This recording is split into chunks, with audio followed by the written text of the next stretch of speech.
Hello friends, आप लोग का स्वागत है Rohit railway team for class में। तो चलिए आज की क्लास को स्टार्ट करते हैं। उससे पहले अगर आप लोग मेरे चैनल पर नए हैं तो मेरे चैनल को सब्सक्राइब कर दीजिएगा, दोस्तों में शेयर कर दीजिएगा। तो चलिए आज का पहला प्रश्न देखते हैं। आज का पहला प्रश्न है दोस्तों कि भारत के किस गवर्नर जनरल ने 1878 में देसी भाषा प्रेस अधिनियम प्रस्तावित किया था। क्वेश्चन को फिर से पढ़ते हैं कि भारत के किस गवर्नर जनरल ने 1878 में देसी भाषा प्रेस अधिनियम प्रस्तावित किया था। तो इसका राइट आंसर है ऑप्शन सी हो जाएगा दोस्तों, लॉर्ड लिटन ने। 1878 में जैसे वर्नाक्युलर प्रेस एक्ट है दोस्तों, वही 1878 में शुरू हुआ था। किसने लागू किया था? तो ये आपका लॉर्ड लिटन ने। ल से लागू, ल से लिटन, तो लागू किया था लॉर्ड लिटन ने वर्नाक्युलर प्रेस एक्ट को। और 1878 में ही देसी भाषा प्रेस अधिनियम प्रस्तावित किया गया था। और रद्द किया था किसने? तो लॉर्ड रिपन ने। लॉर्ड रिपन ने रद्द किया था किसको? वर्नाक्युलर प्रेस एक्ट को। याद रहेगा। अगला नंबर प्रश्न है कि निम्न में से कौन सा भारतीय अधिनियम ब्रिटिश प्रधानमंत्री लॉर्ड नॉर्थ की अध्यक्षता वाली समिति की रिपोर्ट पर आधारित था। तो इसका राइट आंसर हो जाएगा दोस्तों ऑप्शन सी हो जाएगा, विनियमन अधिनियम 1773। इसका राइट आंसर ऑप्शन सी हो जाएगा। आगे बढ़ते हैं कि निम्न में से कौन साइमन कमीशन का सदस्य नहीं था। निम्न में से कौन साइमन कमीशन का सदस्य नहीं था? तो इसका राइट आंसर हो जाएगा option C, James A Scott. James A Scott जो कि साइमन कमीशन का सदस्य नहीं था। बाकी जो तीनों ऑप्शन है वो साइमन कमीशन के सदस्य थे। कौन कौन? तो सर जॉन साइमन, क्लेमेंट एटली और हैरी लेवी लॉसन, ये तीनों साइमन कमीशन के सदस्य थे। साइमन कमीशन का गठन कब हुआ? तो ये 1927 में। ठीक है, ये कब गठन हुआ? तो 1927 में गठन हुआ। साइमन कमीशन भारत कब आया? तो 3 फरवरी 1928 को। 1928 को, ठीक है दोस्तों। और इस साइमन कमीशन में सभी ब्रिटिश सदस्य थे, ठीक ना, कोई भारतीय सदस्य इसमें शामिल नहीं था। इसलिए इसका विरोध किया जा रहा था। और 1928 को लाला लाजपत राय ने लाहौर में जाकर इस कमीशन का विरोध किया था, जिससे कि उन पर लाठीचार्ज कर दिया गया अंग्रेजों की तरफ से। अगला नंबर प्रश्न है कि 1939 में भारत के किस वायसराय ने घोषणा की कि भारत ब्रिटेन की ओर से युद्ध में शामिल हो गया है। यानी किस वायसराय ने घोषणा की कि भारत ब्रिटेन की ओर से 1939 में जो सेकेंड वर्ल्ड वार हुआ था, दूसरा जो विश्व युद्ध हुआ था 1939 से लेकर 1945 तक चला था, तो उसमें ये लॉर्ड लिथगो ने बोल दिया था कि ब्रिटेन की ओर से भारत उसमें उनका सहयोग कर रहे हैं और भारत शामिल हो रहे हैं दूसरे का विश्व युद्ध में। ठीक है। अगला नंबर प्रश्न है कि भारत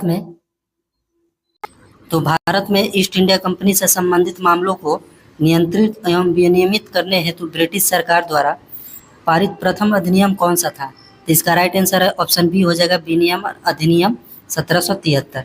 अगला नंबर प्रश्न है दोस्तों कि ब्रिटिश भारत के किस वायसराय ने भारतीय सांख्यिकी सर्वेक्षण कराया था। ब्रिटिश भारत के किस वायसराय ने भारतीय सांख्यिकी सर्वेक्षण कराया था? तो इसका राइट आंसर है ऑप्शन ए, लॉर्ड मेयो ने। लॉर्ड मेयो ने 1871 में, लॉर्ड मेयो ने 1871 में भारतीय सांख्यिकी सर्वेक्षण कराया था दोस्तों। इनका कार्यकाल ये 1869 से लेकर 1872 तक चला था। ठीक है। और इन्हीं के समय में सबसे पहले जनगणना कराई गई थी।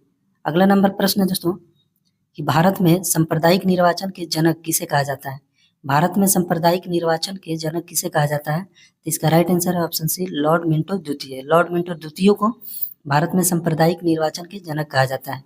ये बहुत ही मोस्ट इंपॉर्टेंट प्रश्न है दोस्तों। ये हमेशा प्रश्न में हमेशा एग्जाम में पूछा जाता है, ये आप लोग याद रखिएगा। अगला नंबर प्रश्न है कि 1793 में किस गवर्नर जनरल के शासनकाल में बंगाल की अस्थायी बंदोबस्त लागू की गई। यानी अस्थायी बंदोबस्त की जो व्यवस्था थी वो 1793 में स्टार्ट की गई। तो किस गवर्नर जनरल के शासनकाल में? तो लॉर्ड कर्नवालिस के शासनकाल में। और सबसे पहले कहाँ पर अस्थायी बंदोबस्त स्टार्ट हुआ? तो ये बंगाल में। याद रहेगा दोस्तों। अगला नंबर प्रश्न है कि डैश में शुरू की गई राजस्व प्रणाली को रैयतबाड़ी बंदोबस्त के रूप में जाना जाता है। तो रैयतबाड़ी बंदोबस्त सबसे पहले, वैसे तो रैयतबाड़ी बंदोबस्त 1792 में स्टार्ट होता है। कहाँ से? तो मद्रास प्रेसिडेंसी के 12 महल जिले से। ठीक है। और किसने स्टार्ट किया था? कर्नल रीड ने। कर्नल जो रीड थे उन्होंने रैयतबाड़ी व्यवस्था को लागू किया 1792 में। उसके बाद संपूर्ण मद्रास में 1820 में थॉमस मुनरो ने रैयतबाड़ी व्यवस्था को चालू कर दिया था। ठीक है। तो इसका राइट आंसर हो जाएगा ऑप्शन सी हो जाएगा दोस्तों। दोस्तों चैनल पर नए होंगे तो चैनल को सब्सक्राइब कर दीजिएगा, दोस्तों में शेयर कर दीजिएगा। अगला नंबर प्रश्न है कि किस वर्ष में ब्रिटिश सरकार द्वारा 7 ब्रिटिश संसद सदस्यों के समूह साइमन कमीशन का गठन किया गया था। क्वेश्चन को फिर से पढ़ते हैं कि किस वर्ष में ब्रिटिश सरकार द्वारा 7 ब्रिटिश संसद सदस्यों के समूह साइमन कमीशन का गठन किया था। तो साइमन कमीशन का गठन कब हुआ था? तो 1927 में साइमन कमीशन का गठन हुआ था। अगला नंबर प्रश्न है कि इनमें से कौन सा सुधार आंदोलन वर्ष 1829 में लॉर्ड विलियम बैटिंग के कार्यकाल के दौरान हुआ था। तो लॉर्ड विलियम बैटिंग के कार्यकाल के दौरान कौन सा ये अनुमूलन किया गया था? तो इसका सती प्रथा का अनुमूलन किया गया था दोस्तों। 1829 में लॉर्ड विलियम बैटिंग ने सती प्रथा का विरोध किया था। व्यापगत का सिद्धांत कब हुआ था? तो ये 1848 में। व्यापगत का सिद्धांत कहिए चाहे राज हड़प की नीति कहिए, डॉक्ट्रिन ऑफ लैप्स बोलिए दोस्तों, 1848 में डलहौजी के शासनकाल में स्टार्ट किया गया था। विधवा पुनर्विवाह किसने स्टार्ट किया? तो ये किसके शासनकाल में? तो ये 1856 में लॉर्ड कैनिंग के शासनकाल में। लॉर्ड मार्लेमेंटो सुधार, तो ये 1909 में दोस्तों। अगला नंबर प्रश्न है कि ना दलील ना वकील ना अपील टिप्पणी इसमें से किससे संबंधित है? तो इसका राइट आंसर हो जाएगा option A, Rowlatt act. Rowlatt act कब शुरू हुआ? तो ये 1919 में। पिट्स इंडिया एक्ट ये 1784 में। पिट्स इंडिया एक्ट 1784 में। अगला नंबर प्रश्न है कि स्वतंत्र भारत के पहले गवर्नर जनरल कौन थे? स्वतंत्र भारत के पहले गवर्नर जनरल, इसका राइट आंसर हो जाएगा ऑप्शन बी, लॉर्ड माउंटबेटन। अगर यहीं पर आता है दोस्तों कि स्वतंत्र भारत के पहले भारतीय गवर्नर जनरल कौन थे, तो इसका राइट आंसर हो जाता है सी राजगोपालाचार्य। ठीक है, तो यहाँ पर इसका राइट आंसर हो जाएगा ऑप्शन बी हो जाएगा दोस्तों। अगला नंबर प्रश्न है कि वुड के आदेश पत्र का संबंध निम्न में से किस सुधार से था? वुड के आदेश पत्र का संबंध निम्नलिखित में से किस सुधार से था? तो इसका राइट आंसर हो जाएगा शिक्षा से। वुड ऑफ डिस्पैच 1854 से संबंधित है। ठीक है, अगला नंबर प्रश्न है दोस्तों कि भारत में देसी भाषा प्रेस अधिनियम किसने पेश किया? तो पेश किया यानी लागू किया किसने? तो ये आपका लॉर्ड लिटन हो जाएगा दोस्तों। ये इसका राइट आंसर हो जाएगा ऑप्शन सी हो जाएगा। लॉर्ड लिटन ने लागू किया या पेश किया, और रद्द किया था लॉर्ड रिपन ने। याद रहेगा, तो भारत में देसी भाषा प्रेस अधिनियम किसने पेश किया? तो लॉर्ड लिटन ने पेश किया या लागू किया। अगला नंबर प्रश्न है कि 1856 में लॉर्ड कैनिंग के शासनकाल के दौरान कौन सा सुधार या अधिनियम पारित किया गया था? तो ये आपका हो जाएगा ऑप्शन सी, विधवा पुनर्विवाह। विधवा पुनर्विवाह कब हुआ था दोस्तों? ये 1856 में स्टार्ट हुआ। किसने स्टार्ट किया था? तो ये किसके शासनकाल में? तो लॉर्ड कैनिंग के शासनकाल में। सहयोग दिए थे दोस्तों ईश्वर चंद्र विद्यासागर भी। ठीक है, व्यापगत का सिद्धांत 1848 से स्टार्ट होता है, 56 तक चलता है। किसके शासनकाल में? लॉर्ड डलहौजी के शासनकाल में।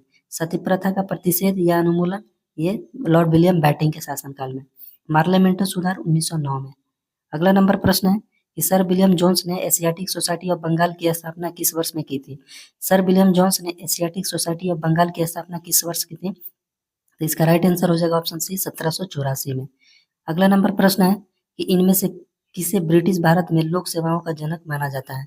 इनमें से किसे ब्रिटिश भारत में लोक सेवाओं का जनक माना जाता है? तो इसका राइट आंसर हो जाएगा option C, Lord Cornwallis. Lord Cornwallis को भारत में लोक सेवाओं का जनक कहा जाता है, माना जाता है या कहा जाता है। लास्ट क्वेश्चन है दोस्तों, निम्नलिखित में से किसे सुरक्षा वाल्व सिद्धांत का प्रयोग किया? किसने? और यह राय दी कि भारतीय राष्ट्रीय कांग्रेस लॉर्ड डफरिन के दिमाग की उपज थी। क्वेश्चन को फिर से पढ़ लेते हैं दोस्तों कि निम्नलिखित में से किसने सुरक्षा वाल्व सिद्धांत का प्रयोग किया और यह राय दी कि जो भारतीय राष्ट्रीय कांग्रेस है वो लॉर्ड डफरिन के दिमाग की उपज थी। तो इसका राइट आंसर हो जाएगा लाला लाजपत राय। इसका राइट आंसर ऑप्शन ए हो जाएगा, लाला लाजपत राय। आप लोग दोस्तों कमेंट करके जरूर बताइएगा, ना कमेंट करते हैं, ना लाइक करते हैं, ना वीडियो को शेयर करते हैं दोस्तों। आप लोग करिए और हमें भी मोटिवेट होने का मौका मिलेगा दोस्तों। आप लोग हमें भी सपोर्ट करिए, ठीक है। तो आज के वीडियो में इतना ही।